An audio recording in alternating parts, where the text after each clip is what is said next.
축복합니다.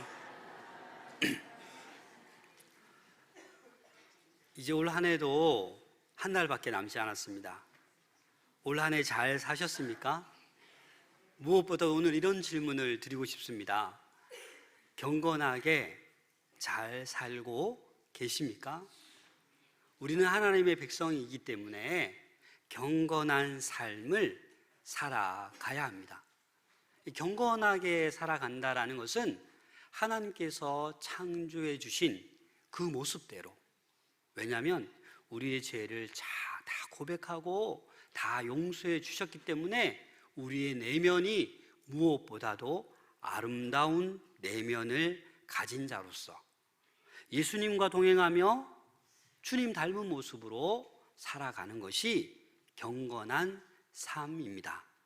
여러분, 경건한 삶을 잘 살아가고 계시죠? 네. 오늘 우리가 본 잠언의 말씀은 이 잠언, 한문으로 보면 이런 의미가 있습니다. 이 잠자가 바늘 잠자입니다. 어는 뭐예요? 말씀언이에요. 그래서 이 잠언의 말씀이라는 어떤 의미가 있냐면 바늘로 찌르듯이 가르치는 말씀이에요. 그래서 이 잠언은 수많은 경구로 이루어져 있습니다. 하나하나 한 절이 우리에게 바늘을 찌르듯이 지혜를 가르쳐주고 있는 거예요. 그래서 여러분, 오늘 이 본문 말씀을 통해서 하나님께서 나를 바늘로 찌르시네? 이렇게 느끼는 게 복된 사람입니다. 아무리 말씀을 듣고 선포해도 이해가 안 되고 무슨 말인지 모르면 안 돼요. 오늘 이 잠언을 중심으로 경건한 삶을 사는 지혜가 어떤 것인지 하나님의 뜻을 발견할 수 있기를 소망합니다. 먼저 1900년경에 미국 뉴욕의 교육위원회 소속 엘버트 윈십이라는 사람이 이 교육과 유전에 관한 연구를 했어요. 무슨 말이냐? 신앙인의 가정과 비신앙인의 가정을 오랫동안 연구조사했습니다. 그래서 프린스턴 대학교 설립자이신 신실한 청교도인 조너선 에드워즈의 가정과 그 뉴욕에서 술집을 운영해 큰 부자가 된 비신앙인 맥스 주크의 후손들을 함께 조사했습니다. 그런데 조사 결과가 놀랍습니다. 그 맥스 주크는 불신자와 결혼해서 늘 쾌락을 즐기고 부부 갈등이 있고 가정 폭력이 있고 그 자손들 후손들을 보니까 1026명을 연구조사했는데 300명은 일찍 죽고 100여 명은 한 번 이상 교도소에 수감된 경험이 있고 정신병자, 알코올 중독자가 58명, 창녀가 65명, 정부 보조 극빈자가 286명. 놀랍지 않습니까? 그런데 이 조너선 에드워즈의 그 가정 후손들을 조사해 보니까 729명 가운데 300여 명이 복음 전도자가 되었고 선교사와 목사가 116명, 교수가 65명, 대학 학장이 13명, 작가가 60여 명, 국회의원 3명, 부통령 1명. 무슨 차이입니까? 경건한 삶을 살아가는 그런 가정, 가문은 이렇게 하나님께서 복을 주시는 거예요. 그런데 여전히 쾌락을 쫓아가고 그 세상을 쫓아가고 믿음 없이 살아가면 이런 놀라운 결과가 이렇게 눈에 보이듯이 나타나고 있는 것입니다. 그래서 경건한 신앙생활이 우리 삶에 얼마나 중요한 영향을 미치는지 우리는 잘 알지 못합니다. 그래서 오늘 이 선포되는 말씀을 통해서 경건한 삶을 사는 지혜로운 우리 성도들 다 될 수 있기를 부탁드립니다. 그래서 오늘 본문 말씀에 보면 그러면 경건한 삶, 경건한 신앙생활을 하기 위해서 멀리 해야 될 것이 있다라고 본문에 말씀하고 있습니다. 세 가지를 살펴보았는데요. 첫 번째는 3절 말씀입니다. 3절 말씀 함께 읽겠습니다. 시작. 다툼을 멀리하는 것이 사람에게 영광이거늘 미련한 자마다 다툼을 일으키느니라. 다투는 것은 미련한 자가 하는 거라는 거예요. 왜 자꾸 다툼을 일으킵니까? 그렇게 다툼 중심에는 가만히 보면 분노가 있는 거예요. 분노를 가라앉히는 사람은 다툼을 일으키지 않습니다. 그런데 아무것도 아닌 일에 자꾸 분노해요. 그래서 자꾸 다툼을 일으켜요. 그러다 보면 다툼을 일으키는 그 자는 어떤 사람이다? 미련한 자다, 어리석은 자다 라고 말하고 있는 거예요. 오히려 그런 다툼이 일어났을 때 그 다툼을 멀리하는 자가 어떤 자라고요? 지혜로운 자다 라고 말씀해 주고 있는 것입니다. 다툼에 가담하지 않고 평화를 도모하는 사람은 그 공동체에서 영광을 받게 되는 거예요.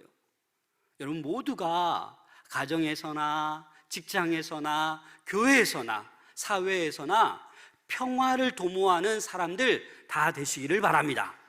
그래야 뭐예요? 경건한 삶을 사는 지혜로운 자예요. 저는 결혼을 앞둔 부부에게 주례를 부탁받으면 한 3주, 4주 교육을 합니다.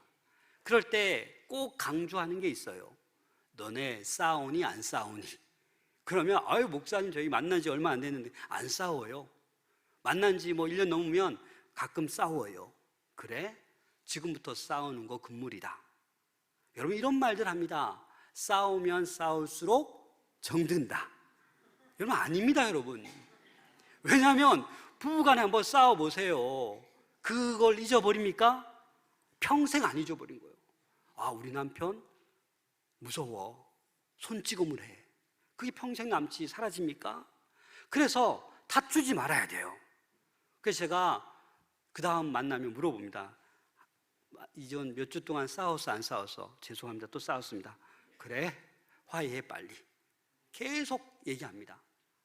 싸움은 안 됩니다. 다투면 안 돼요. 그래서 이 다툼이 중단될 때야만이 평화와 안식이 임하는 거예요. 전쟁이 중단되어야 평화와 안식이 찾아오는 거예요. 여러분 지금도 이스라엘과 하마스 지금 전쟁 중에 있잖아요. 우크라이나 러시아 지금 전쟁 중에 있잖아요. 한번 상상해 보세요. 그곳에 있다라고 생각하면 언제 포탄이 떨어질지 모르고 언제 내 옆에 피 흘리며 죽어가는 사람이 내가 될 수도 있는 그 두려움 속에 살아가잖아요. 전쟁뿐이겠습니까? 우리의 일상적인 삶, 가정, 직장, 교회 어디서든지 간에 내가 지금 다툼을 하고 있다라면 그건 뭐예요? 나를 죽이는 거예요. 나의 육신과 나의 영혼을 죽이는 거예요. 그래서 그 다툼을 멀리하는 자가 뭐예요? 지혜로운 자라고요. 그런 지혜로운 우리 모든 성도들 될 수 있기를 소망합니다. 고린도후서 5장 18절의 말씀을 보면 모든 것이 하나님께로 났으며 그가 그리스도로 말미암아 우리를 자기와 화목하게 하시고 또 우리에게 화목하게 하는 뭐를 주셨다? 직분을 주셨다. 직책을 주셨다는 거예요. 괜히 하나님께서 예수 그리스도를 십자가에 죽기까지 내어주신 게 아니라고요. 예수님께서 죽으심으로 말미암아 하나님과 우리 사이에 막힌 담이 흘려지고 화목이 이루어진 거예요. 화목이 이루어진, 화평이 이루어진 거예요. 그래서 우리는 뭐 어떻게 살아가야 돼요? 그 예수 그리스도의 은혜로 우리 또한 이제는 화목해 하는 직분, 직책을 가지고 우리는 이 땅을 살아가야 하는 것입니다. 그런데 이 다툼도 가만히 보면 수도 없는 다툼이 있지만 술 때문에 이성을 잃은 사람들이 많이 다툽니다. 우리 1절 말씀 함께 읽겠습니다. 시작.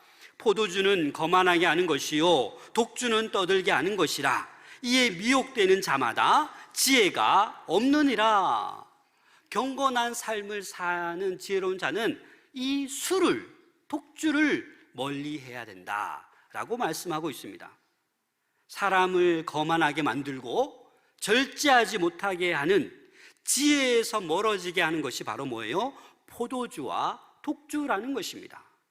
이 술의 유혹에 넘어가는 자는 지혜로운 자가 아닙니다.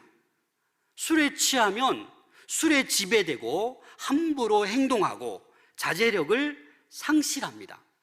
마약도 마찬가지입니다. 사실 이 포도주가 자체가 부정한 것은 아니에요. 그렇잖아요? 시편 104편 15절에 보면 사람의 마음을 기쁘게 하는 포도주와 사람의 얼굴을 윤택하게 하는 기름과 사람의 마음을 힘있게 하는 양식을 주셨도다. 포도주도 뭐예요? 양식이에요. 그래서 디모데전서 4장 4절에 보면 하나님께서 지으신 모든 것이 선함에 감사함으로 받으면 버릴 것이 없다라고 말씀하셨어요.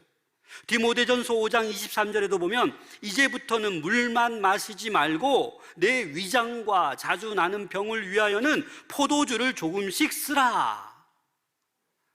여기까지 얘기하면 와, 우리 목사님 포도주 먹어도 된다고 하시네. 오늘부터 독주 열심히 마시자, 그런 의미가 아니에요.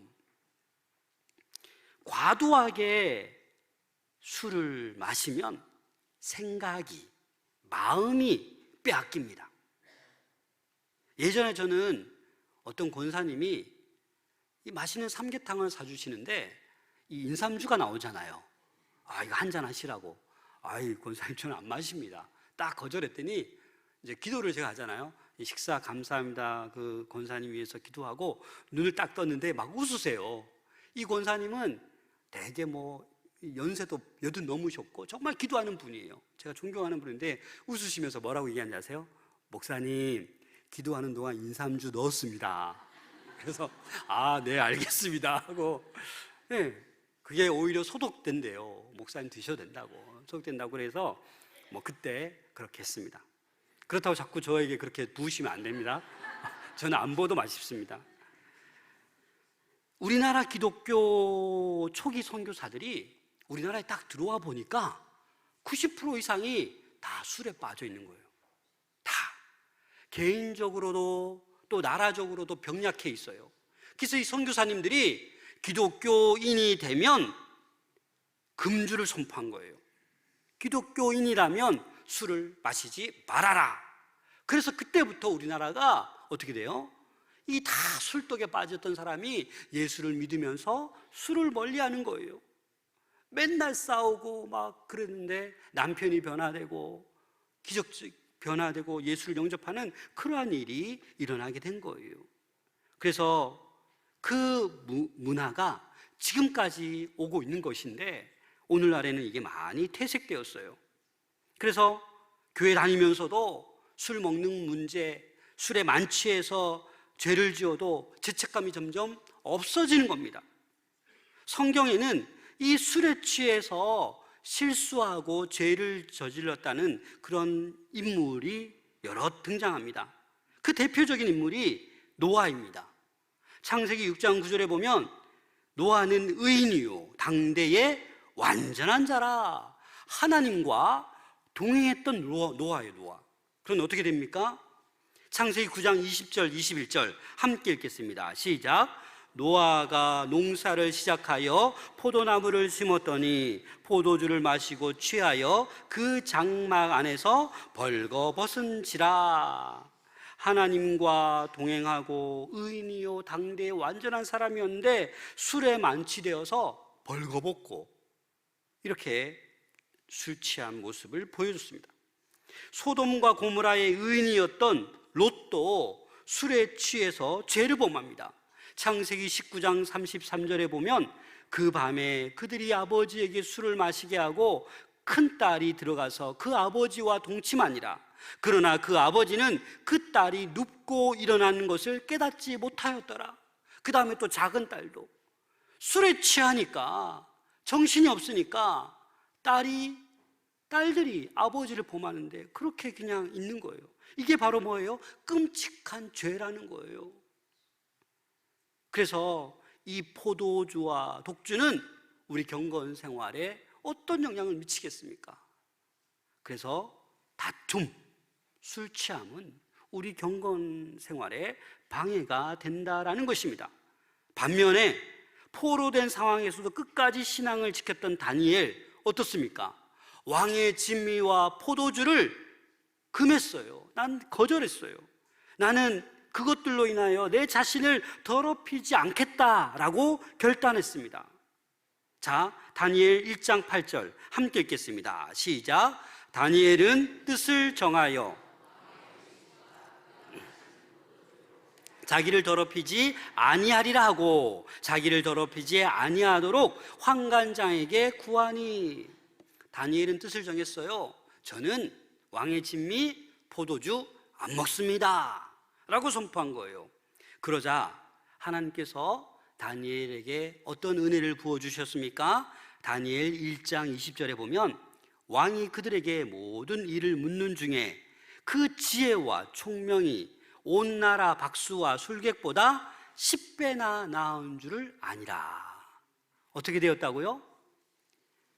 10배나 더 많은 지혜와 총명을 우리 하나님께서 부어주셨습니다. 여러분, 뜻을 정하십시오. 예수 그리스도를 믿었다라면 뜻을 정하셔야 돼요. 여러분들 가운데 이렇게 술을 좋아하는, 주님을 좋아하는 게 아니라 술주, 그 주를 좋아하는 사람이 있을 수 있잖아요. 아니, 괜찮습니다. 그걸 막 죄라고 막 책망하는 게 아니에요. 성령이 내 안에 충만하게 임하면 이 술은 자연히 멀어집니다. 그렇게 경험한 분들도 많을 거예요. 저는 중학교 때 인격적으로 주님을 만나고 이런 저도 뜻을 정했습니다. 술 안 먹는다. 어렸을 때 여러분, 우리 때 어떻습니까? 오락실 가도 그 나쁜 짓인 줄 알았어요. 그래서 술 마시면 안 돼요. 근데 중학교 때 새로운 친구들이, 저의 친한 친구들, 믿음 있는 친구를 데리고 가서 막 술 먹고 이래서 제 마음속으로 이렇게 했어요.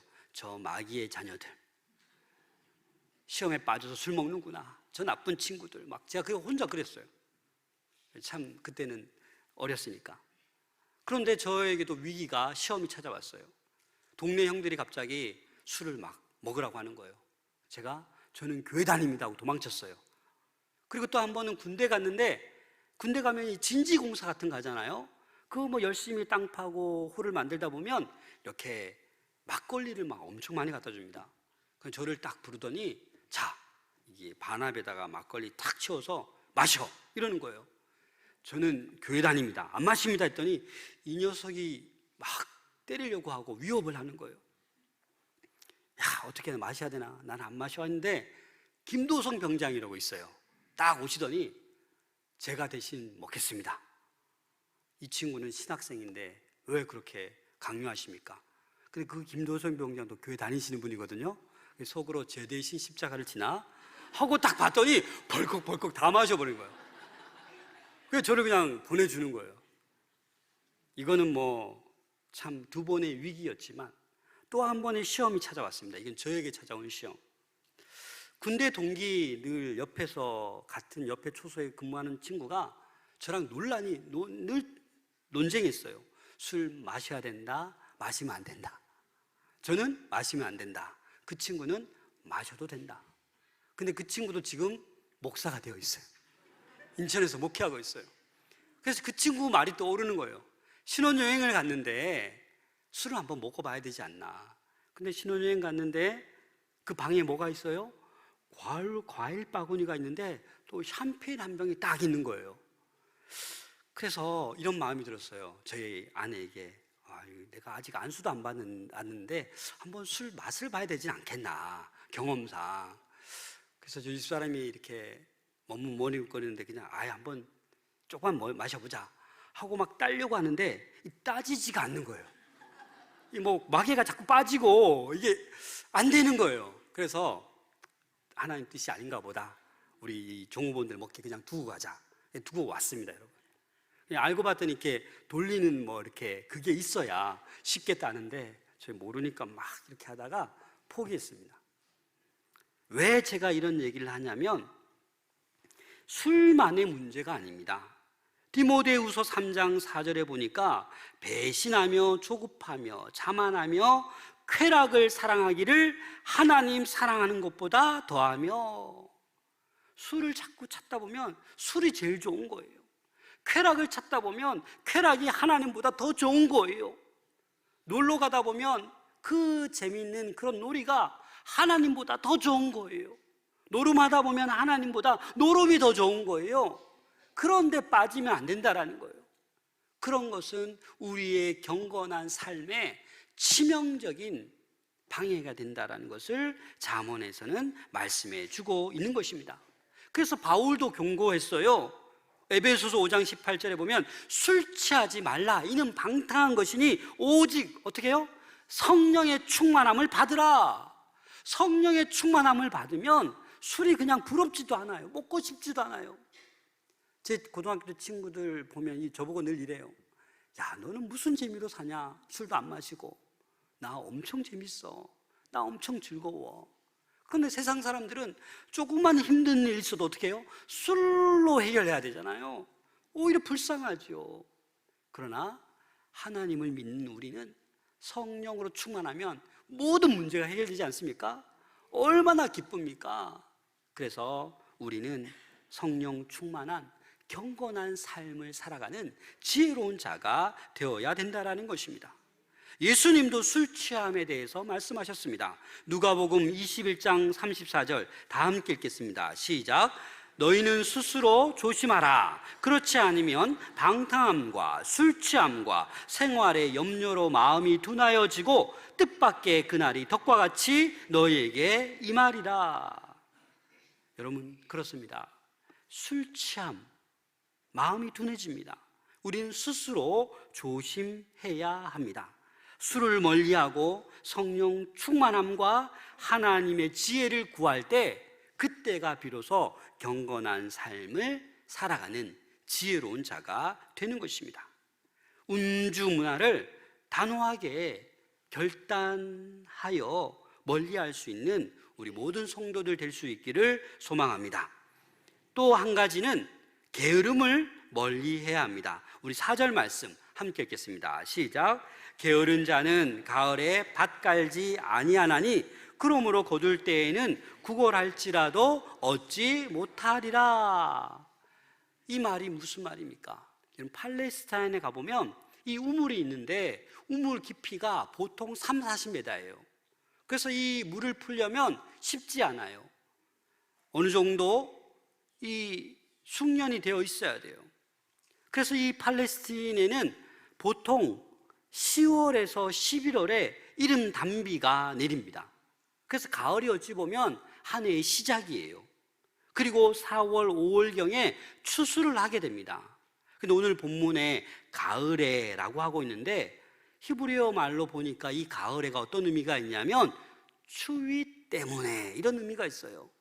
다시 말해서 지금 열심히 이른 비가 내려서 땅을 경작하고 씨를 뿌려야 되는데 게으른 사람은 뭐 때문에? 추위 때문에 움직이지 않는 거예요. 그리고 나서 어떻게 해요? 거둘 때가 되면 뿌리지 않았기 때문에 없는 거예요. 그래서 구걸할지라도 얻지 못한다 라고 말씀하고 있는 것입니다. 그래서 우리는 세 가지를 멀리해야 됩니다. 다툼, 술 취함, 세 번째 뭐예요? 게으름. 그렇습니다. 예수 믿는 사람은 그 누구보다도 부지런해야 됩니다. 13절에 보니까 너는 잠자기를 좋아하지 말라. 내가 빈궁하게 될까 두려우니라. 내 눈을 뜨라. 그리하면 양식이 족하리라. 여러분, 그리스도인만큼 부지런한 사람이 어디 있습니까? 날마다 새벽을 깨우는 사람도 많고 금요 성령 집회 밤에 늦도록 기도하는 사람도 많고, 그렇다고 해서 여러분 잠이 무조건 나쁜 건 아니에요. 시편 127편 2절에 보면 여호와께서 그의 사랑하는 자에게 뭘 주신다? 잠을 주시는도다 라고 말씀하고 있습니다. 여러분 꼭 기억하십시오. 경건한 삶을 사는 지혜로운 자가 되기 위해서는 다툼, 술 취함, 게으름을 멀리할 수 있기를 소망합니다. 이제 한 달 남았는데 꼭 한 달 남은 연말에 또 이런 일들이 많잖아요. 정신 차리지 않으면 또 여러 가지 모임들도 많고 우리를 게으르게 하고 다투게 하고 술 취하게 하는 그런 것들이 많습니다. 다음 주일부터 이제 대림절 기간이 시작되는데 오로지 주님과 동행하며 경건한 삶을 살아갈 수 있는 우리 모든 성도들이 될 수 있기를 소망합니다. 그리고 5절에 보면 이렇게 말씀하고 있습니다. 5절 말씀 같이 읽겠습니다. 시작. 사람의 마음에 있는 모략은 깊은 물 같으니라. 그럴지라도 명철한 사람은 그것을 길어내느니라. 이제는 경건한 삶을 사는 지혜로운 자가 어떤 사람인지 세 가지를 얘기하는데, 그 사람은 명철한 사람이다. 어떤 사람이 명철하냐? 그 사람의 마음에 있는 모략은 깊은 물 같으니.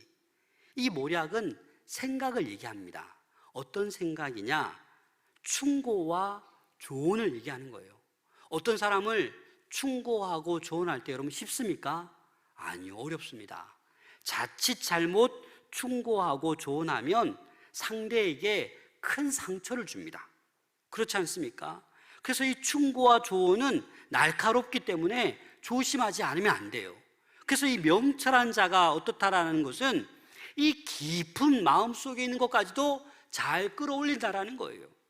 그래서 항상 상대방에게 말을 조심하게 하고 또 잘 전달하는 사람, 그게 명철한 사람이다. 그게 경건하게 삶을 살아가는 지혜로운 자라는 거예요. 여러분 주변에 그런 사람들 있지 않습니까? 이분은 무슨 말을 해도 은혜가 돼. 말이 늘 아름다워. 남을 흉보는 말을 들어본 적이 없어. 그런 사람이 명철한 사람인 것입니다.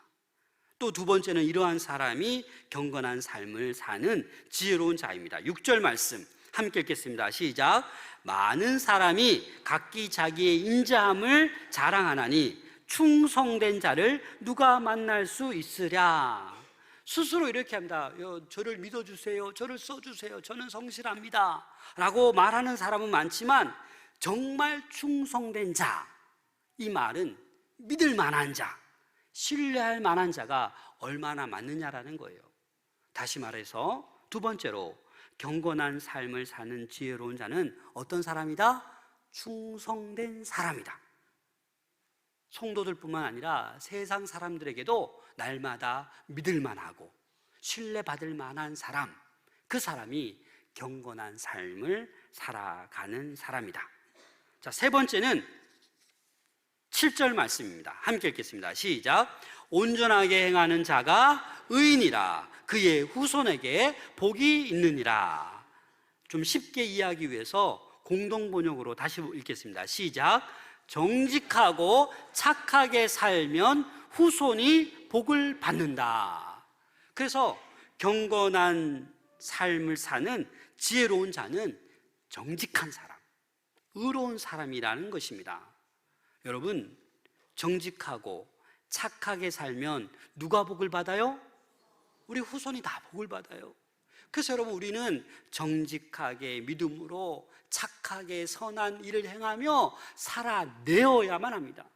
나 때뿐만 아니라 우리 후손들이 다 복을 받기 위해서입니다. 10절 말씀 함께 읽겠습니다. 시작. 한결같지 않은 저울 추와 한결같지 않은 되는 다 여호와께서 미워하시느니라. 이게 무슨 말입니까? 저울 추가 한결같지 않아요? 되가 한결같지 않아요? 이건 무슨 말이냐? 속인다라는 거예요. 불이한 이득을 취한다라는 거예요. 이때뿐이겠습니까? 오늘날은 어때요? 우리는 너무나도 광고를 잘 신뢰합니다. 근데 그 광고가 어때요? 너무나도 과대 광고, 포장된 광고. 내가 그 기업을 믿었는데 속았어. 1+1 좋다고 샀더니 뭐 별반 차이가 없고, 그람을 믿었더니 그람을 속이고, 그런 것들이 바로 똑같은 거예요. 기업인들이 정직해야 되는데 기업인들이 돈을 벌기 위해서 소비자들을 속이는 거예요. 그게 뭐예요? 정직하지 않는 거예요. 그것은 경건한 삶, 지혜로운 자의 삶이 아니다라는 거예요. 11절 12절 말씀 보니까 비록 아이라도 자기의 동작으로 자기 품행이 청결한 여부와 정직한 여부를 나타내느니라. 듣는 귀와 보는 눈은 다 여호와께서 지으신 것이니라. 이 말은 무슨 말입니까? 아이라고 해도 그 하는 행동을 보면 순수한지 정직한지 다 알 수 있는 거예요. 그 어린아이가 누구에게 배우겠어요? 부모에게 배우지요. 그래서 부모가 정직하게 착하게 경건하게 살면 그 자녀들도 그 부모를 본받게 되어 있습니다. 사랑하는 여러분, 경건을 추구하는 지혜로운 삶을 살아갈 수 있기를 소망합니다. 성실하게 살아갈 수 있기를 바랍니다. 다툼을 멀리하고 음주 문화를 멀리하고 게으름과 나태함을 멀리하는, 그리하여서 정직과 성실, 경건과 거룩함으로 살아가는 우리 모든 마산 동부교회의 권속들 될 수 있기를 주님의 이름으로 부탁을 드립니다. 그래야 우리가 복을 받고 아름다운 주님과 동행하고 정말 경건한 삶을 사는 지혜로운 자로 우리는 살아갈 수 있습니다. 기도하겠습니다.